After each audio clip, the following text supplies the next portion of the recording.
Salam uşaqlar. Bu gün mən sizə say sistemləri üzərində ardıcıl bölmənin tətbiqi ilə bir çox tapşırıq tiplərinə baxarıq. Hansı ki, artıq burada biz natural üslü qüvvətin xassələrini tətbiq etməklə ardıcıl bölməni daha sadə formada göstərə bilərik. Xüsusi tip tapşırıqlarda olur. Ələxüsusda 2-nin qüvvətləri şəklində göstərilə bilən onluq ədədlər və yaxud da adi onluq ədədləri 2-nin qüvvətlərinə parçalamaqla biz onu 2-lik, 8-lik, 4-lük, 16-lıq, yəni 2-nin qüvvətləri olan say sistemlərinə çevirə bilərik. Həmçinin də başqa cürdə. Məsələn, ədəd əgər özü 3-ün qüvvəti şəklindədirsə, biz bunu 3-lük, 9-luq və digər say sistemlərinə çevirə bilirik. 5-in qüvvətləri şəklində göstərib 5-lik, 25-lik və s. say sistemlərinə çevirə bilərik. Amma daha çox qarşımıza 2 və 2-nin qüvvətləri ilə bağlı tapşırıqlar çıxır. Nə tipli tapşırıqlardır bunlar? İlk öncə bir sadə nümunədən başlayaq. Məsələn, bizə verir, tutaq ki, deyir ki, mini 24 ədədini ikili say sisteminə çevir. Mini 24 ədədini ikili say sisteminə çevirməkdən ötürü, mini 24, söhbət burada onluq ədəddən gedir də. Mini 24 onluq ədədini normalda ardıcıl bölmə ilə biz belə keçiririk də, düzdürmü? Mini 24-ü bölürük 2-yə. 512 dəfə tam bölünür, 0 qalıq qalır. Təzədən 512-ni bölürük 2-yə, 256 dəfə bölünür, 0 qalıq qalır. Təzədən 256-nı bölürük 2-yə, 128 dəfə bölünür, 0 qalıq qalır. Təzədən 128-i bölürük 2-yə, 64 dəfə bölünür, 0 qalıq qalır. Təkrar 64-ü 2-yə bölürük, 32 dəfə bölünür, 0 qalıq. Təkrar 32-ni 2-yə bölürük, 16 dəfə 0 qalıq. Təzədən 16-nı bölürük 2-yə, 8 dəfə 0 qalıq. 8-i bölürük 2-yə, 4 dəfə 0 qalıq. 4-ü 2-yə bölürük, 2 dəfə 0 qalıq. 2-ni də 2-yə bölürük, 1 dəfə 0 qalıq. Sonra sonuncu qismətə və əvvəlki qalıqları tərsdən düzürük də. Yəni 1, sonunda da 10 dənə 0. Hamısını yazmıram, 10 dənə 0. Yəni ikilik yazılışı budur da bunun normalda. Amma özünüz gördüyünüz kimi bu biraz uzun qaydada gedir. Bunun qısa şəkildə həlli var. Qısa şəkildə həllinin ilk öncə çıxarılışını deyəcəm sizə. Qaydanın hardan alındığını. Sonra onu bir ümumi qayda kimi ümumiləşdirəcəm və digər tapşırıq tiplərinə tətbiq edəcək bir yerdə. Baxın, mini 24 özü bilirik ki, 2 üstü 10 deməkdir. 2 üstü 10-u biz ikilik say sisteminə çevirməkdən ötürü 2 özü 2 üstü 1 deməkdir. Yəni 2 üstü 10 onluq ədədini 2 üstü 1-lik say sisteminə, yəni ikili say sisteminə çevirməkdən ötürü ardıcıl bölmədən istifadə edilir. İndi əgər biz ardıcıl bölməyə natural üslü qüvvət kimi baxsaq, onda belə yazarıq. 2 üstü 10-u bölərik 2 üstü 1-ə. 2 üstü 10, 2 üstü 1-ə, 2 üstü 9 dəfə tam bölünür, 0 qalıq qalır. Təkrar 2 üstü 9-u bölərik 2 üstü 1-ə. Ardıcıl bölmədir də. 2 üstü 8 dəfə tam bölünəcək. 0 qalıq qalacaq. Təkrar 2 üstü 8-i 2 üstü 1-ə bölərik. 2 üstü 7 dəfə bölünəcək, 0 qalıq qalacaq. Təkrar 2 üstü 7-ni bölərik 2 üstü 1-ə. 2 üstü 6 dəfə tam bölünəcək, 0 qalıq qalacaq. Təkrar 2 üstü 6-nı bölərik 2 üstü 1-ə. 2 üstü 5 dəfə tam bölünəcək, 0 qalıq qalacaq. Bu qayda ilə davam edelim. Ən axırda 2 üstü 1-i böləcəm 2 üstü 1-ə. 1 dəfə bölünəcək, daha doğrusu 2 üstü 0 dəfə, üstlər çıxılır da natural qüvvətdə. 2 üstü 0 dəfə tam bölünəcək, 0 qalıq qalacaq. Neyinirdik? Sonuncu qisməti və əvvəlki qalıqları tərsdən düzürdük. Sonuncu qüvvət 2 üstü 0-dır. Yəni 1, sonunda 10 0. Bunu biz necə ümumiləşdiririk? Baxın, daha da qısaltmaq üçün ümumiləşdirmə necə aparırıq? Görürük ki, 2 üstü 10-dur. Biz 2 üstü 10-u ikili say sisteminə çevirməkdən ötürü 2 üstü 1-ə bölə-bölə getməliyik. Natural üslü qüvvət olduğu üçün bölmədə əsas yerində qalır, üstlər çıxılır.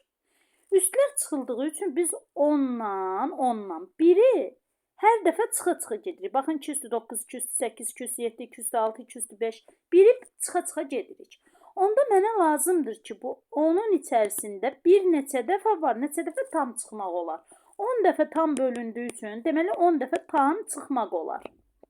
Əgər 10 dəfə tam çıxmaq olursa, deməli 10 dənə 0 olacaq sonda. Bu 1. Ondan sonra, axırda, baxın, En sonda 2 üstü 1-dən də 2 üstü 1-i çıxırıq. Axırda 2 üstü 0 dəfə tam bölünür. Yəni neçə qalıq qalırsa 11-ə 10 dəfə tam bölünür. 0 qalıq qalır. O qalıq 2-nin qüvvətindəki qalıqdır. 2 üstü 0. Aydındır. 2 üstü 0 da nə deməkdir? 1. Deməli 1 sonunda 10 0 deməkdir bu. İndi bunu digər tapşırıqları tətbiq eləsək, baxın. Da bunu bir qayda olaraq tətbiq eləyək. Hər dəfə nə natural üslü qüvvət kimi ardıcıl bölməliyik, nə də adi qüvvət kimi ardıcıl bölməliyik. Məsələn, baxın, mini 24-ü indi biz 8-lik say sisteminə çevirmək istəyirik. Mini 24 özü 2 üstü 10 deməkdir. 2 üstü 10-u 8-liyə, yəni 2 üstü 3-lük say sisteminə çevirməkdən ötürü mənə lazımdır ki, bu 10-un içərisində 3 neçə dəfə var.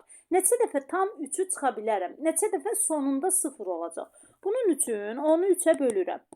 13-ə 3 dəfə tam bölünür. 1 qalıq qalır. Qalığı yazırıq 2-nin qüvvətində. 2 üstü 1. 2 üstü 1 eləyir 2. Sonunda da 3 dəfə tam bölündüyü üçün 3 dənə 0. 2. Sonunda 3 dənə 0. 8-lik say sistemində. Aydındırmı? Bu təkcə 2 və yaxud 2-nin qüvvəti olan onluq ədədlər üçün deyil, digər onluq ədədlər üçün də bax qeyd etdiyim kimi ödənə bilər. Məsələn, baxın, belə bir nümunəyə baxaq. Tutaq ki, baxın, bizə verilib 343, 243 daha doğrusu, 243. 243 deyir ki, onluq ədədini 9-luq say sistemində ifadə elə. 243 onluq ədədi 9-luq say sistemində ifadə elə. 243 bilirik ki, 3 üstü deməli 5 deməkdir. Yəni 81 vur 3 deməkdir də. 3 üstü 5. 9 özü isə 3 üstü 2 deməkdir. Deməli, mən 3 üstü 5-lik say sistemində verilmiş ədədi 3 üstü 2-lik, daha doğrusu 3 üstü 5 onluq ədədini 3 üstü 2-lik say sisteminə çevirməliyəm. Yəni 3 üstü 5-i 3 üstü 2-yə bölə-bölə getməliyəm. Bax, yenə də bayaqki ardıcıl bölmə qaydası ilə. Bunun üçün mənə lazımdır ki, 5-in içərisində neçə dəfə 2 var? 5 2-yə 2 dəfə tam bölünür. 1 qalıq qalır. Bu qalığı bu səfər 3-ün qüvvətini atıram. Çünki 3 dərəcəsində göstərmişdim mən bunu. 3 üstü 1 eləyəcək 3, sonunda da 2 0. Yəni 243 onluqda 9-luqda 3 0 0-a bərabərdir. Ardıcıl bölməsini də istəyirsinizsə yoxlayaq. Ardıcıl bölməsi də belə gedir. Bax, 3 üstü 5-i 3 üstü 2-yə bölürəm. 3 üstü 3 dəfə tam bölünür, 0 qalıq qalır. Təkrar 3 üstü 3-ü 3 üstü 2-yə bölürəm. 3 üstü 1 dəfə bölünür, 0 qalıq qalır. Təkrar daha 3 üstü 1 artıq 9-luqdan kiçik olduğu üçün dayanır. 3 üstü 1 eləyir 3, tərsdən düzürəm 3 0 0. Aydındır, bax bu oldu ardıcıl bölmə. İndi ardıcıl bölmə üsulunun sadə forması budur. Bax, möhkəmləndirmək üçün bir tapşırıq nümunəsinə də baxaq. Məsələn, baxın, tutaq ki, bizə verilib 2 üstü 120 ədədini. Mənə deyir 16-lıq say sistemində ifadə elə. 2 üstü 120 ədədini 16-lıq say sistemində ifadə elə. Lap 121 olsun. 2 üstü 121 ədədini 16-lıq say sistemində ifadə elə. İndi mənə lazımdır ki, 16-lıq say sistemində ifadə etməkdən ötürü 2 üstü 121-i 2 üstü 4-ə bölə-bölə getməliyəm. Bunun üçün mən 121-i 4-ə bölürəm. 121 4-ə 30 dəfə tam bölünür. 30 dəfə tam bölünür. Bir qalıq qalır. Qalığı nə edirəm? Təbii ki, burada neçə göstərmişdimsə, onun qüvvəti şəklini göstərirəm. 2 üstü 1. 2 üstü 1 eləyir 2. Sonunda da 30 dənə 0 olacaq uşaqlar. 2, sonunda da 30 dənə 0 olacaq. Aydınmı? Bu oldu 2 üstü 121 ədədinin 16-lıq say sistemində yazılışı. Yəni, qayda belədir. Qaydanı ümumiləşdirsək, bir 2-nin qüvvəti şəklində verilmiş ədədi, digər 2-nin qüvvəti şəklində göstərilmiş say sisteminə çevirməkdən ötürü əsas saxlayırıq, dərəcəni bölürük. Neçə dəfə tam bölünürsə, ədədin sonunda deməli o qədər 0 olacaq. Neçə qalıq qalırsa, qalığı 2-nin qüvvətinə yazıb, sonunda da tam bölünmə qədər 0 əlavə edirik. İndi digər tapşırıqlara da bu tətbiq oluna bilər. Məsələn, baxın, bizim qarşımıza belə bir tapşırıqlar çıxa bilər. Məsələn, mənə verəcək, tutaq ki, 200 ədədini. Deyəcək ki, 200 ədədini, onluq ədədini, məsələn, dörtlük say sistemində ifadə elə. Bu qaydanı bura tətbiq etməkdən ötürü 200-ü 2-nin qüvvətləri şəklində göstərə bilərəm. 200 ədədini 2-nin qüvvətləri şəklində göstərə bilərəm. Bunun üçün nə edərəm? Baxın, 200-dən 200-dən kiçik olan qüvvətini, kiçik olan ilk qüvvətini çıxaram. 2-nin 200-dən kiçik olan ilk qüvvəti 128-dir. 128-i çıxaram 200-dən. 10-dan 8 2, 9-dan 2 7, 72. Deməli yazaram 200 bərabərdir 128 üstünə gəl. İndi 72 qalmışdı. 72-dən də 64-ü çıxaram.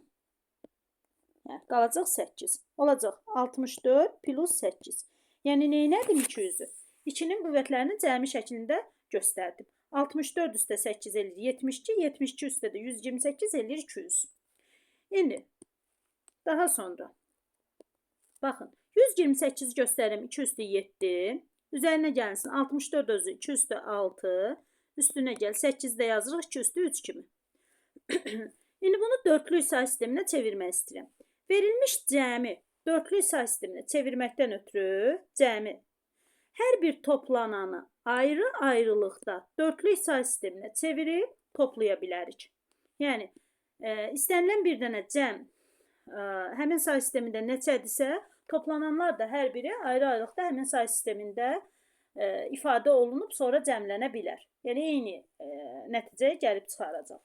İndi bunun üçün 2 üstü 7-ni ilk öncə dörtlük say sisteminə, yəni 2 üstü 2-lik say sisteminə çevirirəm. Bunun üçün 7-ni 2-yə bölürəm. 7 2-yə 3 dəfə tam bölünür. 1 qalıq qalır. O 1-i 2-nin qüvvətini atıram. 2 üstü 1 eləyir 2. Sonunda da 3 dənə 0. Daha sonra 2 üstü 6-nı dörtlük say sisteminə çevirməkdən ötürü 2 üstü 2-yə bölürəm. Bunun üçün 6-nı 2-yə bölürəm. 6 2 3 dəfə tam bölünür. 0 qalıq qalır. 2 üstü 0 eləyir 1. Sonunda 3 0. Daha sonra 2 üstü 3-ü 2 üstü 2-yə bölürəm. Bunun üçün 3-ü 2-yə bölürəm. 1 dəfə tam bölünür. 1 qalıq qalır. 1-i 2-nin qüvvətini atıram. Eləyir 2. Sonunda da 1 0. Sonra onları cəmləyirəm. Eləyir 3 0 0. Yox 3 0 2 0. 3 0 2 0 dörtlükdə. Aydınmı? Yəni bunları dörtlük say sistemində cəmlədik. Bax belə. Bu belə deyək də bir neçə nümunədir. Buna aid müxtəlif tapşırıq tipləri çıxa bilər qarşınıza. Yəni cürbəcür tapşırıq tipləri görə bilərsiniz. Məsələn, müxtəsər ünvan düsturlarının tətbiqi ilə tapşırıqlar çıxa bilər. Məsələn, bax belə bir şey ola bilər.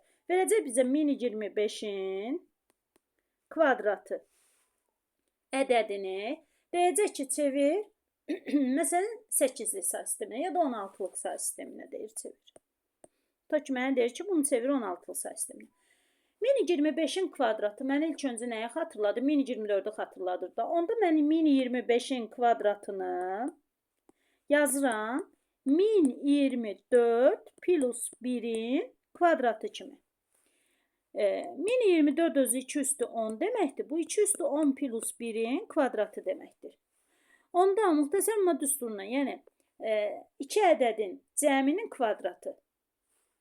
Bunun açılışını tətbiq eləsəm, olacaq 2 üstü 10-un kvadratı, yəni 2 üstü 20, üzərinə gəlsin. 2 vur 2 üstü 10 vur 1. Olacaq 2 üstü 11. Üzərinə gəlsin 2, yox 1-in kvadratı 1. Bərabərdir. İndi baxın. Bu cəm nə idi? Min 25-in kvadratının parçalanmış formasıydı da parçaladıq bunu. İndi mən bu cəmi 16-lıq say sistemində ifadə etməkdən ötürü hər bir toplananını ayrı-ayrılıqda 16-lıq say sistemində ifadə etməliyəm. İlk öncə 2 üstü 20-ni mən nə etməliyəm? 16-lıq say sisteminə çevirməkdən ötürü 16 özü 2 üstü 4 deməkdir. 2 üstü 20-ni 2 üstü 4-ə bölməliyəm. Bunun üçün 20-ni 4-ə bölürəm. 24-də 5 dəfə tam bölünür, 0 qalıq qalır. 0-ı nə edirəm? Təbii ki, 2-nin qüvvətinə yazıram. 2 üstü 0, 1, sonunda 5 dənə 0. Bax, bu oldu 16-lıqda. Daha sonra 2 üstü 11-i götürürəm. 2 üstü 11-i 2 üstü 4-ə bölürəm. Bunun üçün 11-i 4-ə bölürəm. 11 4-ə, deməli 2 dəfə tam bölünür, 3 qalıq qalır. Deməli 3-ün elinəm 2-nin qüvvətini atıram. 2 üstü 3 eləyir 8, sonunda da 2 0. Bu da oldu 16-lıqda. Daha sonra 1 isə artıq 16-lıq say sistemində mövcud olan rəqəmdir. Yəni əgər sonraki rəqəm həmin say sisteminin mövqeyindən kiçikdirsə, əsasından kiçikdirsə, deməli həmin say sistemində var. İndi bunları cəmləyirəm. Yəni bunun üzərinə bunu gəlirəm, üstünə də 1-i gəlirəm. Olacaq 1, deməli 0 0 8 0 1. Bax belə 16-lıqda. Aydındırmı? Bu da bir nümunə. Başqa nə tipli tapşırıqlar ola bilər? Məsələn, vurma ilə ola bilər. Yenə də onu biz toplama ilə əlaqələndirə bilərik. Məsələn, belə bir şey ola bilər. Tutaq ki, 80 vurulsun 2 üstü neçə? 2 üstü tutaq ki, 40 ədədini deyir ki, çevir 8-li say sisteminə. 80 vurulsun 2 üstü 40. Baxın, 80 vurulsun 2 üstü 40-ı 80 ilə parçalamalıyıq ki, 2-nin qüvvəti şəklində göstərmək mümkün olsun. Məsələn, bax, 80-i yaza bilərik 5 vurulsun 16 kimi. O da vurulsun 2 üstü 40. 5 vurulsun 16 özü 2 üstü 4 deməkdir. O da vurulsun 2 üstü 40. Yəni 5 vurulsun 2 üstü 44. Daha sonra bu 5-in özünü də 4 plus 1 kimi göstərə bilərik. 4 plus 1 vurulsun 2 üstü 44.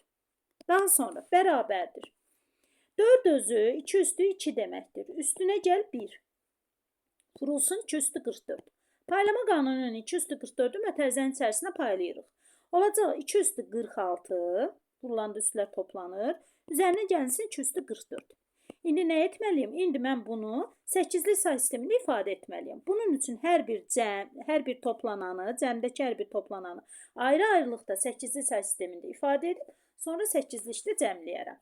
Yəni 2 üstü 46-nı 8-li say sisteminə çevirməkdən ötürü 2 üstü 3-ə bölməliyəm. Bunun üçün 46-nı 3-ə bölməliyəm. 46 3-ə deməli 1 dəfə, 16 da 5 dəfə, 15 dəfə tam bölünür, 1 qalıq qalır. Düzdürmü? O 1-i atıram 2-nin qüvvətinə. 2 üstü 1 2, sonunda da baxın 15 dənə sıfırlar olacaq 8-likdə. Daha sonra 2 üstü 44-ü də belə. 2 üstü 44-ü 2 üstü 3-ə bölməliyəm. Bunun üçün 44-ü böləcəm 3-ə. Deməli, 1 dəfə, 4 dəfə, 2 qalıq qalacaq. 2-ni atarım 2-nin qüvvətinə, 2 üstü 2, 4, sonunda da nə olacaq? 14 dənə belə, bax, sıfırlar olacaq. Bu da olacaq 2, 4, sonra da 14 dənə sıfırlar, 8 işdə cəmləyəndə. Aydındırmı? Deməli, baxın, bu oldu ədədin, yəni ardıcıl bölmənin tətbiqi ilə 2-nin qüvvətləri şəklində verilmiş ədədləri başqa bir say sistemində ifadə etmək. Yenə qeyd edirəm, təkcə bu 2-nin qüvvətləri şəklində olan onluq ədədlər deyil və yaxud təkcə 2-nin qüvvəti şəklində olan əsaslı say sistemlərinə çevirmək deyil. Digər say sistemlərində də ödənilir. Daha çox biz 2-lik, 8-lik, 16-lıq belə deyək də say sistemində olan tapşırıqları görə bilərik. Amma digər say sistemlərində də görsəniz bunları, yəni qarışdırmayın. Bayaq məsələn bir dənə üçlükdə onun nümunəsinə baxdıq. Yəni digər say sistemlərində də görsəniz qaydanın əhəmiyyətini başa düşün. Onun çıxarılışını bayaq verdim, hardan alındığı. Qaydanı tətbiq eləyin. Yəni başqa belə deyək də burada qeyri-adi düşünüləsi bir şey yoxdur. Yəni tapşırıqlara artıq öz ideyanızla müxtəlif cür yanaşa bilərsiniz. Bu qədər, sağ olun.